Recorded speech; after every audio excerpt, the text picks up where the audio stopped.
hi. Let me turn the sound effects off here on all my iPads.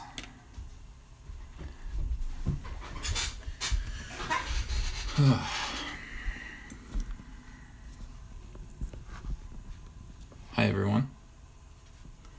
Welcome to Comic Artist Pro Secrets Live. I wanted to save this one for yay, hey, all right. Got a lot of people coming in. This is pretty good. This is great. All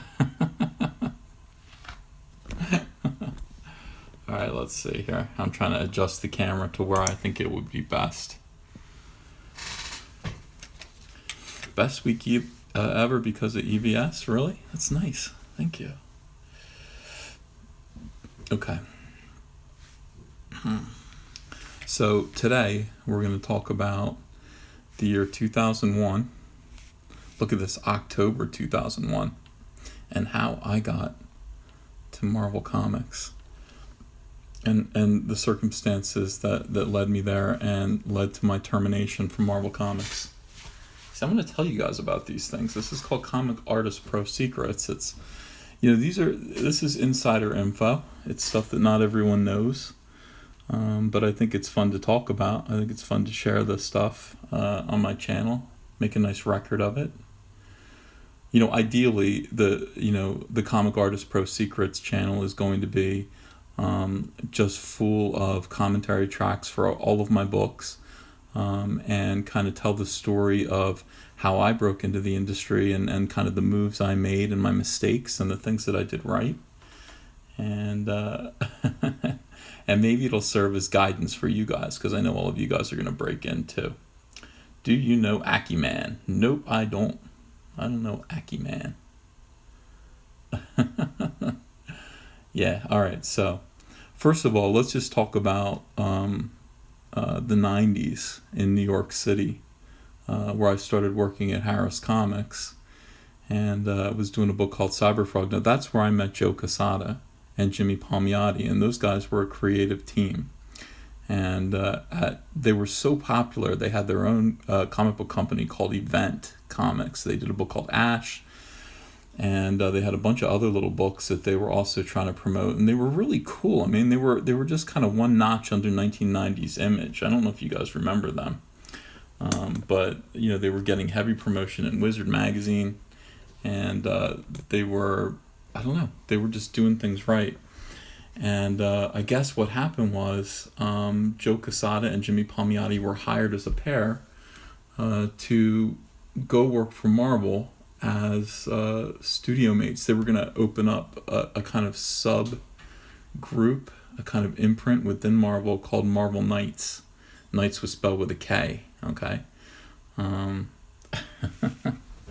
It's not.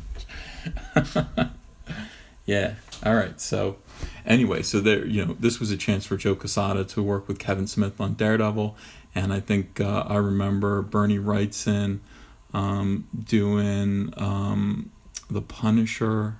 Was it The Punisher? Yeah, I think so.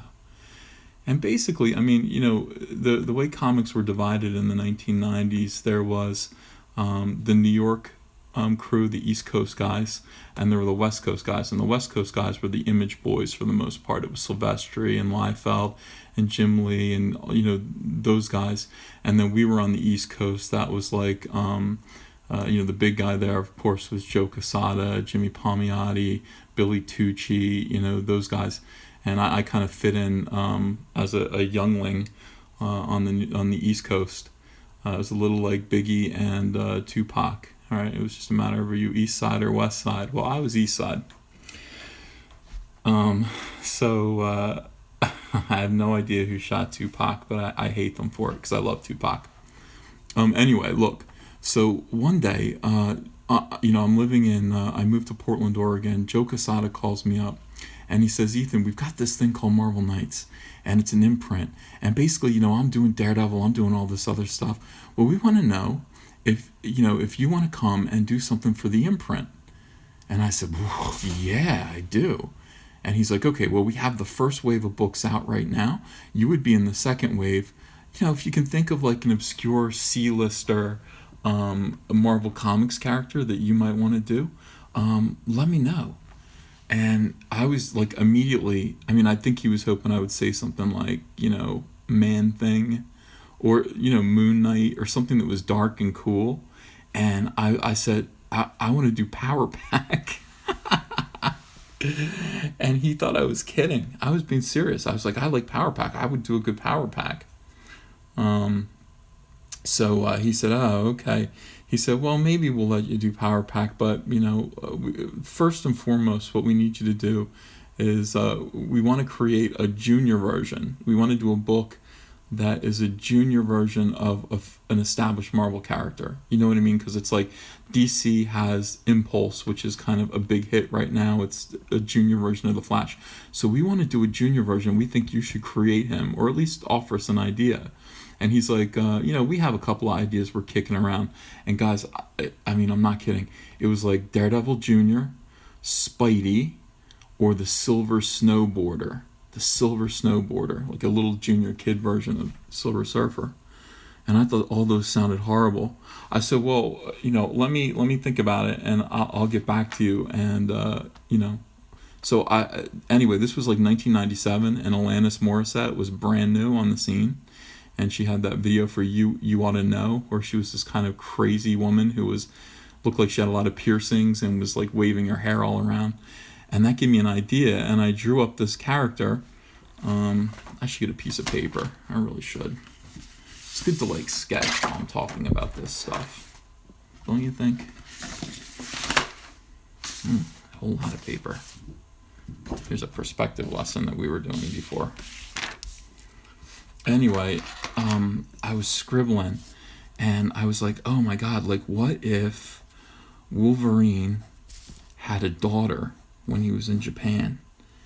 Like an illegitimate daughter that, he's never met, he's never spent any time with her. She's this feral little teenage girl with like a septum piercing, and, just really, maybe she has 2 claws instead of 3. And her name is Lynx, but her code name is X32. Okay, X32. And I drew up a nice sketch of it. I said, this is Wolverine's daughter. Her name's X32. Well, why is it X32? Well, if you look at X32 in the mirror, it says sex. Okay. They lost their minds. They thought this was the coolest thing they'd ever heard of. I don't know why. They're like, we presented this to Bob Harris. He loves it. He's going to run with this. This is good. So, so in the meantime, Joe was telling me this, like, there was a big obstacle in the way of me drawing Lynx, X23 or X32, who, okay, spoiler alert, X23 is how she ended up. So big obstacle in the way was Joe wanted me to do a 48-page Ash one-shot that he and Jimmy were writing for me page by page. I was just penciling it, and I had no interest in this. But they seemed to be putting this up like, you have to do this. And once you get through this, then we're going to, we'll be ready to start the second line of Marvel Knights books, and then we'll let you do, this little character here, or Power Pack, or basically whatever you want to do. At this point, I'd kind of fallen in love with Lynx. I thought she was really neat, and I was looking forward to working on her. I thought she was just going to be a wildcat. She had adamantium on the outside of her body. Like, there were some definite differences with her. I sent them a sketch which looks similar to the way X23 looks now, but different enough. I mean, she had a lot of tattoos and stuff. So, anyway, I got maybe 12 pages into this Ash one-shot that I was penciling, and they were just writing it like a little bit at a time, and then like they stopped writing it, or I don't know, I don't think they liked the work that I was turning in on it. It just really wasn't for me. I wasn't supposed to be drawing this book. I was just doing that to get to this. And it just kind of fell apart. It fizzled out. And that's when DC Comics started returning my phone calls about taking over Impulse. And I went over to DC Comics and stopped worrying about Marvel Comics and our darling Lynx. So I'm working on Impulse, and I see a book written by Tom DeFalco and drawn by, was it Ron Lim, called Wild Thing. It's like, it's a female Wolverine. It's this character, and I laughed about it. I thought, boy, and it doesn't look. It's okay. It's just not what I would have done with it. And I just thought, well, I mean, ideas are kind of in the air. Once everyone thinks little girl, daughter of Logan, with claws, little wildcat. It's such an obvious and such a good idea that people are going to just are going to run with it. And it doesn't belong to me. I mean, this doesn't belong to me. This is just, I mean, this kind of does and this kind of does. But all you have to do is switch this around. And I don't even know why they did that. Then it no longer belongs to me. It definitely belongs to Marvel Comics. So I worked at DC for a little while, and then we start I did Flash Iron Heights with Jeff Johns, which led to me sending pages to Marvel Comics of Flash Iron Heights pages in progress, sending them artwork. And is this boring? I got to ask you guys, are you riveted by this craziness or no? I don't know. Like, look, I don't know anything about, like, how X-23 came to be. It's my assumption that, but I don't know. There are 4 people who know the truth. Joe Quesada, Jimmy Palmiotti, me, Bob Harris. And that's just the way it is. I don't know how it came from that to X-23, but I do know that this book Wild Thing definitely came straight from our conversation about Marvel Knights. It had to have, because it showed up like months later. So anyway, I sent pages over, and the X-Men office called me up, and they were just like, hey, we're doing this book with Grant Morrison and Frank Whiteley. They're gonna kind of relaunch the X-Men, and it's gonna be new. It's gonna be big and heavy. It's gonna be very exciting, and you want to be the fill-in guy. And I was just thinking, oh my God! Like, here's the thing: when you were in the '90s, everyone used to say, like, you haven't made it until you've been on the X books. Once you're on the X books, then you've really, like, your career is made. That's where you go, and then you can go anywhere from that. So I was telling Jeff and I was telling DC, look, I got this job offer to go work on the X-Men. I think I'm going to go do it. I'll be back. I'm going to sign this 2-year exclusive agreement. I'll be back. So they understood. They were totally cool, and Jeff decided he wanted to come with me to Marvel. And we were going to kind of work as a team on a couple of things. Jeff wanted to do a Morlocks book. I wanted to do a Jean Grey Phoenix book. They told me at Marvel, they said, you're going to be the fill-in artist on New X-Men. So they're 12 issues a year. Frank Whiteley is going to do 10, and you're going to do the other 2. Have I done Spawn? No, I never drew Spawn, ever.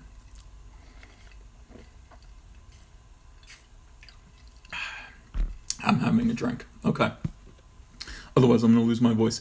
Yeah, Frank Whiteley, I mean, he is pure magic. And I knew him from a Batman book that he did, and I can't remember what it's called. It was like Batman in Scotland. And it was great. And he did an Earth 2 book that was also just so great. What do I think about it? I don't know. What do I think about Doomsday Clock? I don't know anything about it. I don't. So I was going to do 10, or he was going to do 10. I was going to do 2. And they started me out with this book right here, this issue. They sent me over like 3 scripts that were already written by Grant. And this was the first one. And then, it was weird. It was like, you're going to do 2. And then I thought, well, I told him I can do 6 issues a year. So the other 4 will be with Jeff. And then it became, no, you're going to do 4 and he's going to do 8. And then it became, no, you're going to do 6. And then it looks like you're going to be doing 8 issues the first year, which is not anything I was capable of doing. So they had to hire a guy named Igor Corday to actually be a third fill-in artist. But let's crack this book open. We have this beautiful cover by Frank Whiteley, deceptively simple, beautiful hair.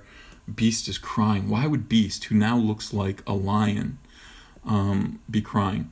Now, Grant Morrison's original idea for this new incarnation of the Beast was based on the French film Beauty and the Beast from the 1940s, I think. It was an art film, and there was a very distinctive looking beast. And I think Laniel Francis Yu was one of the first ones. Like, he got that. He drew like an annual for this, and he just drew straight from that movie. Frank Whiteley kind of did something more Disney-esque, more lion kind of thing here, and I liked it. I thought it was pretty neat. So we open the book, and here, this is the very first page of X-Men art that I ever did. And, coming off of Flash Iron Heights, I was quite used to putting a lot of energy and time into background details. And they're in the snow. I had to create this fellow here, Beak. And Beak is wearing a Revolting Cocks t-shirt. They were a punk band. Because he is a revolting cock, I get it. And he's running through the snow, apparently, and Beast, this new version of Beast, is chasing him down. And that was the first page I turned in, and I hoped that they would like it. And I got a little, it was good. They said, yeah, it's good. All right. But it wasn't like I thought they were going to be like, oh my God, yeah, this is great. I'm very insecure at this point. I'm still a very young artist. And, I'm worried about what they, if I'm going to be good enough, if I'm going to fit in with these big boy X-Men artists. Here we have, Beast tackling him in the snow. He tries to take off with his little fledgling wings. It doesn't work. He gets tackled, and he just doesn't feel very good about himself. Now, the original script, I really did exaggerate his beak a lot more than I think Grant Morrison had asked for. Like, Grant really thought that it would kind of be more like a human deformed skull. As if the front of his face actually just came out a little bit and kind of resembled a beak. Like, it might grow into a beak, but it didn't look so much exactly like a beak like this. And I just, like, to me, I was like, I kind of want to love this kid, and I want him to actually look like a punk rock chicken boy. And, so we find out that it's the danger room and the snow. I got this. I was looking at what Frank Whiteley was doing. He was just so magic. And I was like, I'm going to be magic like Frank Whiteley. So let's just have the whole background, instead of just vanish, let's have it kind of melt into a dissolve. And then we see the real danger room tech underneath. We see that the beak's arms are bent backwards like chicken wings. Which I really liked. I liked that about him. I don't know if he's still around and if they still do that. Here we see some more mutants waiting for their chance to kind of be in the danger room. This was evil that I put him in here. This is actually David Cho, who had a big squabble with Joe Quesada at the time over a book called NYX that he was going to draw for Brian Wood, who was writing it. And if you were there back then, it was like if Bleeding Cool had been around back then, this would have been the front page of Bleeding Cool. He wrote the nastiest and most disgusting letter to Joe Quesada, like resignation letter to Joe Quesada, calling him all kinds of names. You can find it on the internet, I'm sure. He was this Korean artist. He was extremely arrogant. He's like, I don't need this work. He's like, I don't need comics. I don't need Marvel. He's like, I could draw something on a napkin and I could sell it right now for way more than I would get paid to do this entire book. He's just like, F you, F you.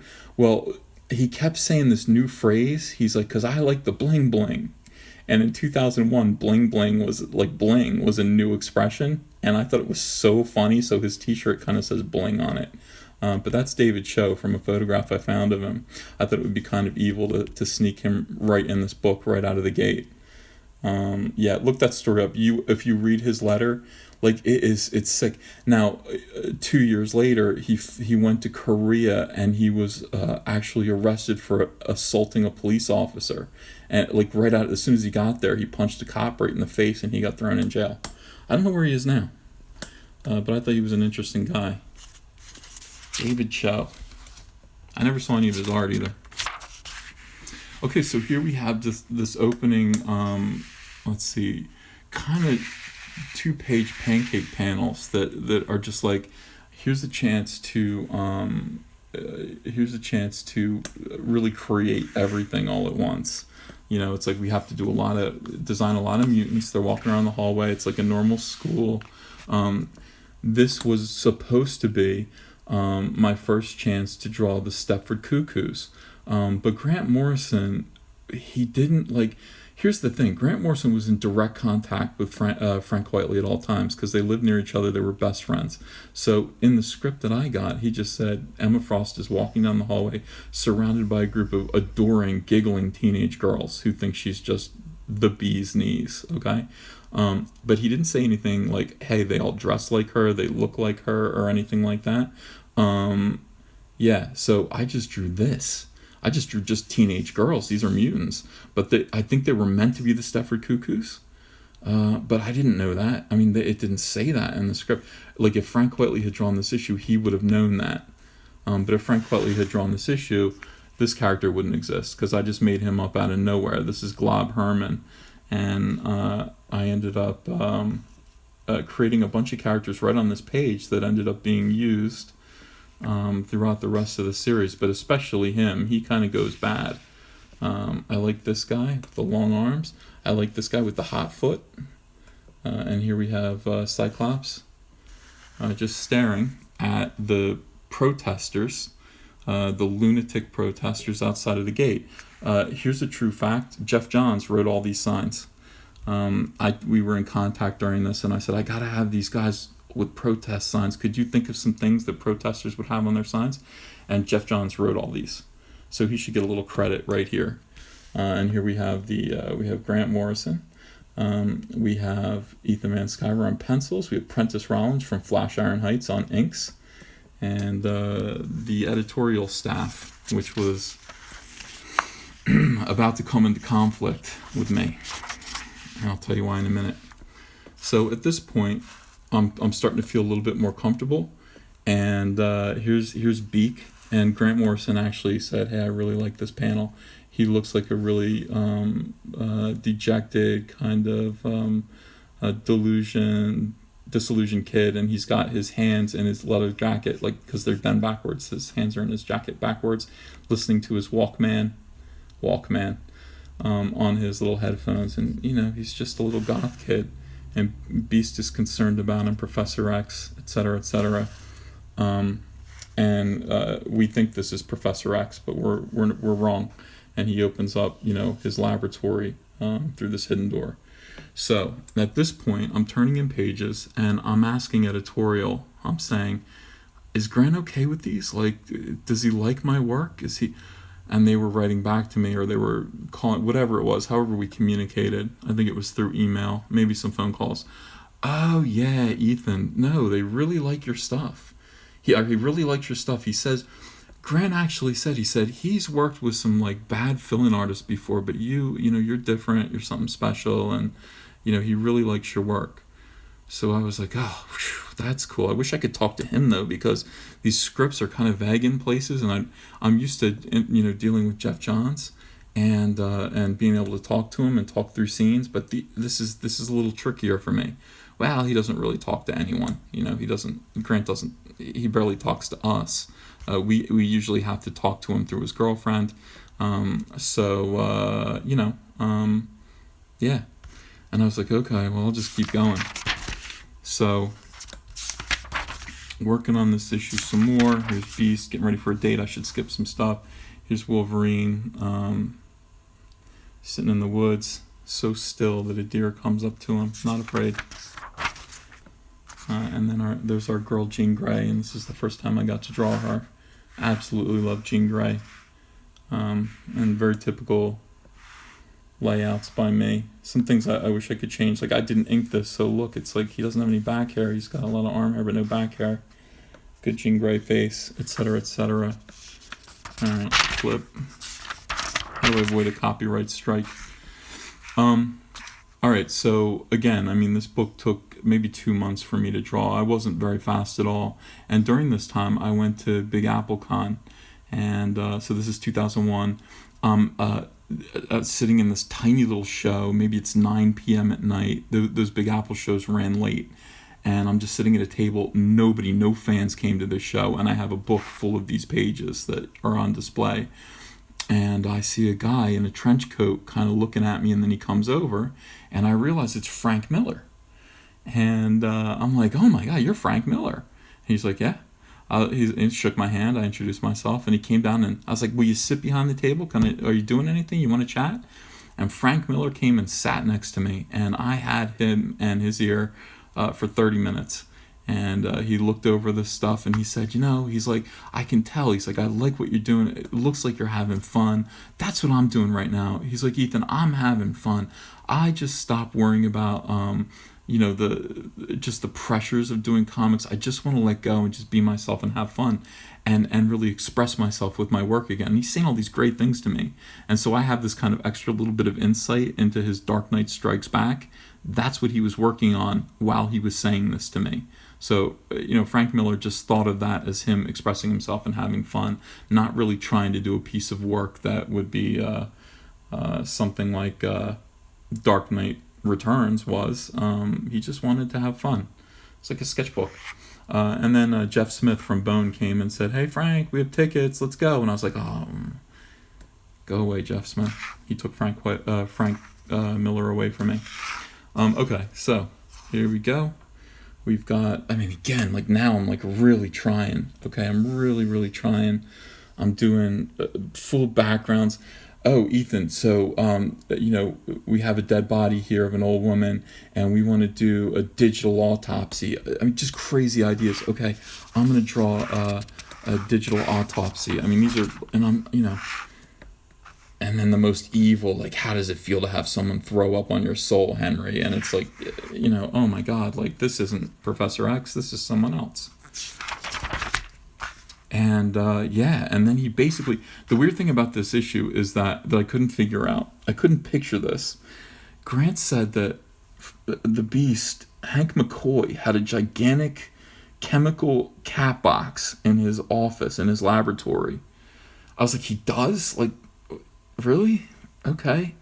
Gigantic chemical cat box. There it is. I guess. Like, is that right? I don't know. Why? And he's telling him, he's like, take your diploma out of its frame. Go poop in that cat box and then wipe yourself with your diploma.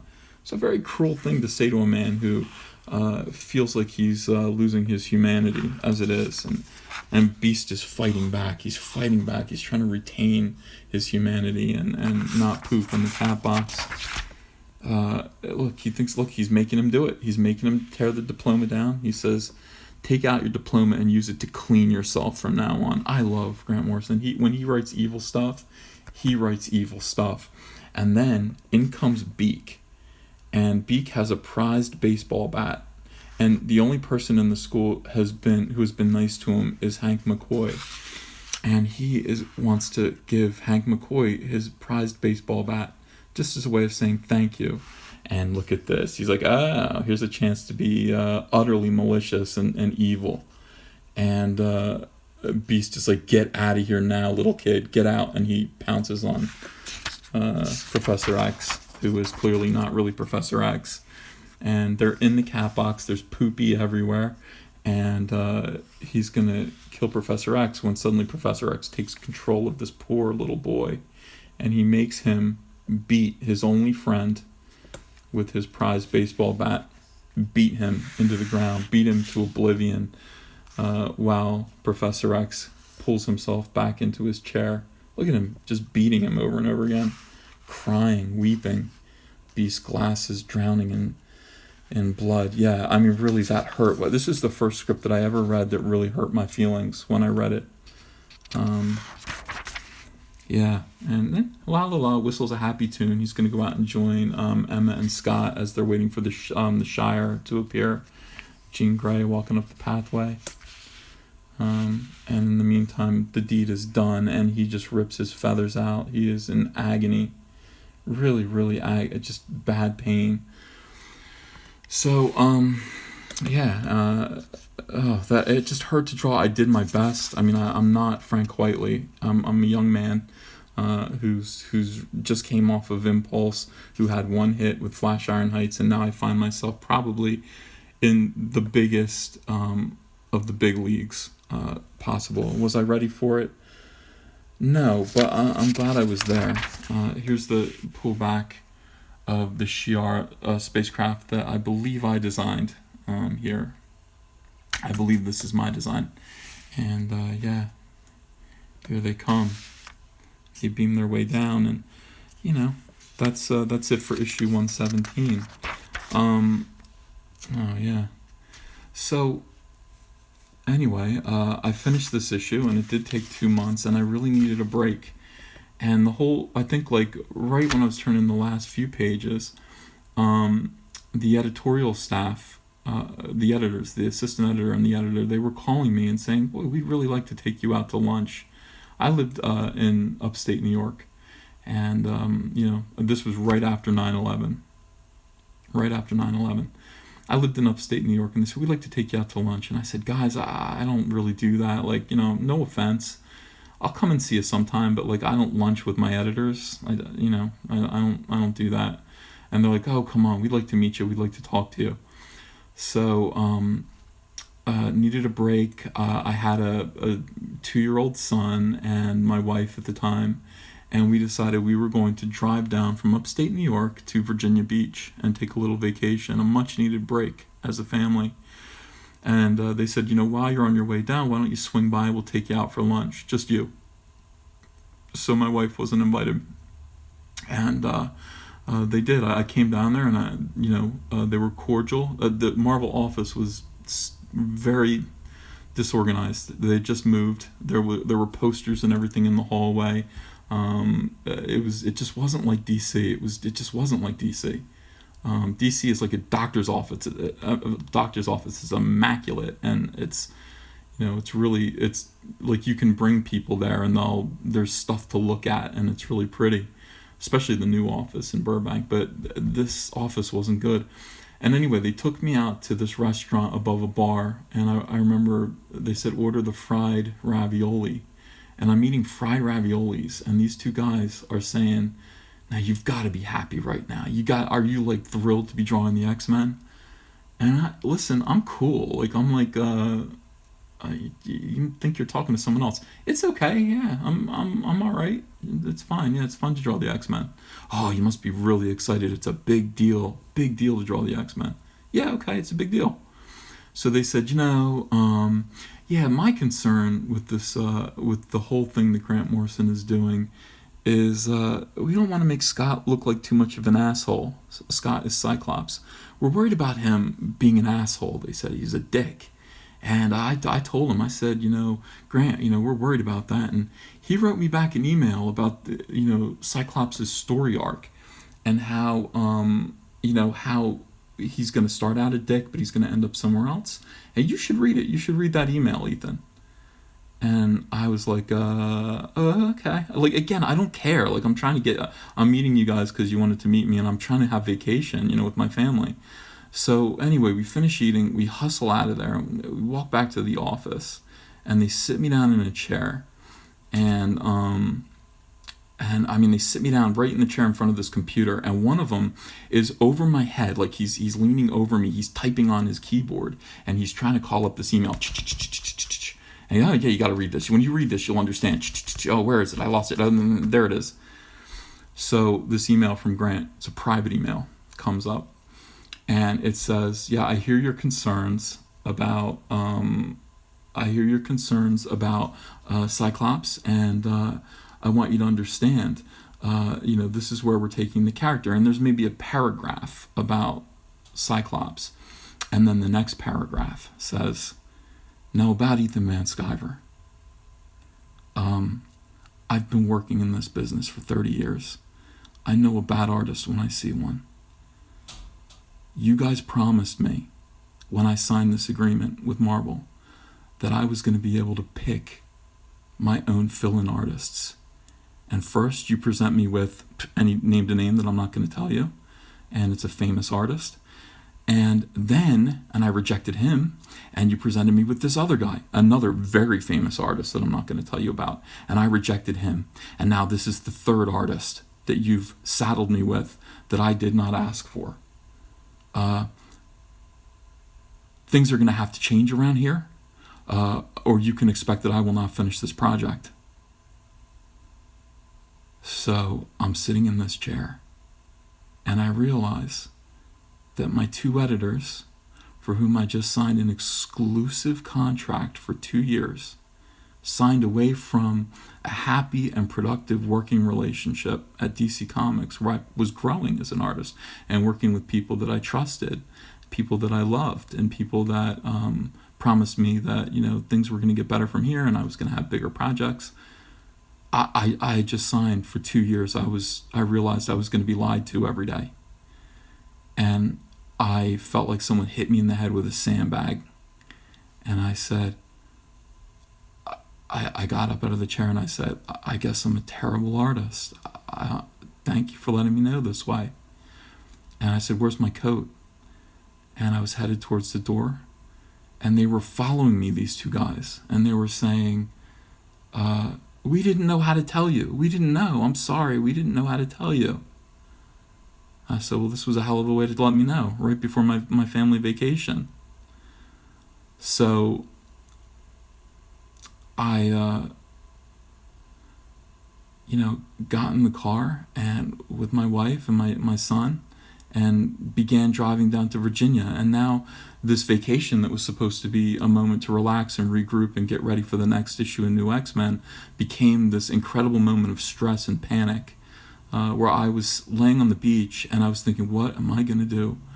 I knew I wasn't big enough for this project. I knew I wasn't good enough for it. I knew it. Like Flash Iron Heights was a fluke. I knew I wasn't ready for the big time. And I'm scared because, I'm working with Grant Morrison, who's a writer that I deeply respect. And now he's got a bad taste in his mouth over my name, and I didn't know any of this. I didn't know.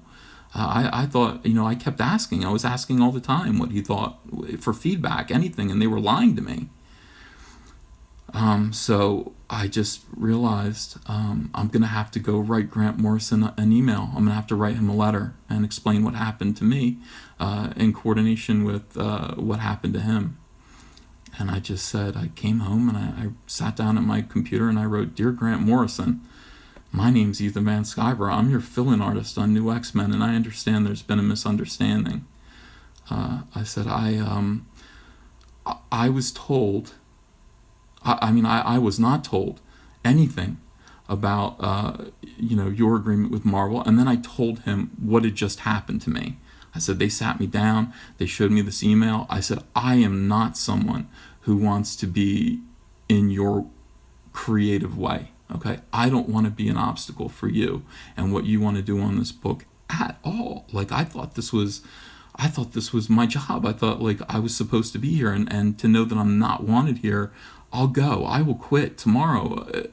Monday morning I'm going to quit, and I'm really sorry. And you have to understand. Well, Grant Morrison wrote me back immediately. The sweetest. And again, let me reiterate, Grant Morrison does not communicate with editors. He doesn't communicate with his creative people that he doesn't really know. Like, he's best friends with Frank Whiteley. He talks to him, but us, he doesn't really talk to anyone else. Anyone else that worked on New X-Men, we didn't communicate with Grant unless we saw him at a convention. But he wrote me back the sweetest email, and he just said, you know what? He's like, I'm a Scot. Scots can be C-U-N-T-S. I'm sorry, I don't say that word. He's like, but he's like, we can be the C word. And he's like, I don't think your art is bad. I think your art is really good. And I think this book was really good. And it shows a lot of effort. And he's like, that was a private email. And they had no right to show that to you. And I'm really sorry that they did that to you. And he's like, I like 117. He's like, let's go forward and let's do good comics together. What do you think? And I was like, oh, thank God. So from here, this is issue 117. Now that I know that my creative partner is at least willing to play ball with me, the next issue of New X-Men is number 118. And if any of you know anything about New X-Men 118, it is legendary. Okay? It is legendary. Look up New X-Men 118. You will read a lot of stuff. If you look it up on the internet, on YouTube, you will see a lot of videos about it. Well, my friends, this is Comic Artist Pro Secrets. I'm your host, Ethan Van Sciver. And tomorrow night, for the first time ever, we're going to talk about the truth behind New X-Men 118. And I'm going to take you through it myself, and it's going to be eye-opening. I think you're going to laugh. All right? So I want to thank you guys for joining me. Should I take a Q&A? The whole time I'm talking into my phone like it's a microphone and I'm Orson Welles. I am... Any questions before we say goodnight? Oh, I'm glad you guys came. Yeah. No Q&A? Yeah, we should just cut it off, right? Okay, let's cut it off here. Tomorrow we will return with New X-Men 118. And I think you guys are going to have some insight. Well, this is the thing. I think this video may have set up a lot of questions that people had as to why that happened. And we'll go over the what happened tomorrow night. Love you all. Thanks for the super chat I just saw. I'm sorry. Again, I haven't been paying attention or watching. I've been just telling a story in my own space. Yeah. I'll let you know. If you hit the bell, guys, make sure you subscribe. Tell your friends to subscribe. Hit the bell. And you will know. You'll get notified when I start tomorrow. Okay? All right, guys. Back to work. I'll see you soon. Bye.